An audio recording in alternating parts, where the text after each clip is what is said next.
It is on. Okay, there we go. Thanks. Hi, my name is Francesca Maxime, and I'm with Film Slate Magazine. It's our first year at the festival, although I've been here before, and it's nice to be back. I have a question that you kind of alluded to, especially Jeff, in your comments, but it's about the economic climate and the state of filmmaking in terms of actually what is being done in terms of creating movies. How are they being created differently? How are they being distributed differently? And also what the audience is like, and how is that different? And what I'm hearing from you right now is that you're channeling it down to ways that are deliverable in people's homes and on demands and on video and that kind of a thing, which is totally new and exciting. But also, what do you see as the current state and the future state based on the economic climate, which doesn't seem like it's getting improved as quickly as we'd like it to be? Anybody can answer it, really. Thanks. You want to do part of it? There's two sides of the business. There's the Hollywood filmmaking side of the business, which on one hand is looking for franchise pictures, big action pictures, comedies, and I think 3D has certainly had given the business a real boost. Part of that is ticket prices for 3D pictures are a little bit more. I think we have to be very cautious as an industry that not every movie is converted to 3D because the audience will eventually get tired of that.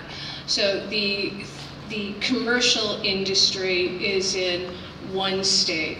The independent industry is in another state, wouldn't you say, Jeff? Absolutely. And you know, we've been in this business. I mean, I think for a long time, I mean, for most of the century, film has been driven by its theatrical release, meaning the way you found a film was, you know, you tried to find which theater was going to play in, you looked up in your newspaper for the advertisement, you read the critics.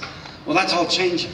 You know, the ideas of how films are going to be able to be in theaters, or whether the windows are going to be now as we anticipate them really beginning to merge, coming together. It's not to say that the theatrical experience that studio films have won't continue, but there's going to be other avenues. And I think we're at a point now where filmmakers are willing to experiment, because the crisis in the independent film business isn't just about finding dollars to produce films, which is something that's really coming next year particularly. It's, you know, the equity money that's been available for a long time isn't there the way it used to be. But really it's been and continues to be distribution. And that distribution isn't just a question of what avenues exist, it's the marketing. Which is why the American Express relationship and why what we're trying to do with our various different cable partners and our various different digital platforms that makes this such a rich possibility. We know we haven't found the solution here. We know that we have to build this because audiences that are on VOD aren't even necessarily used to looking for independent film and international film. They're used to looking for studio work.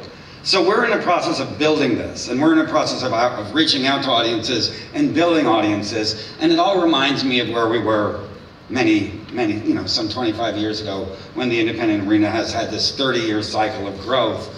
And it's now going, I think, to a really momentous moment of change. There's no question that the economy is affecting everything, but we're also really, I think, at a point of real generational shift. And it goes to what Nancy was saying about the fact of how excited we are to have over almost half the program be first-time filmmakers and the whole sensibility of how this is changing. So we look forward to seeing how this is all going to come out this year and seeing what we'll be able to do and developing in the future.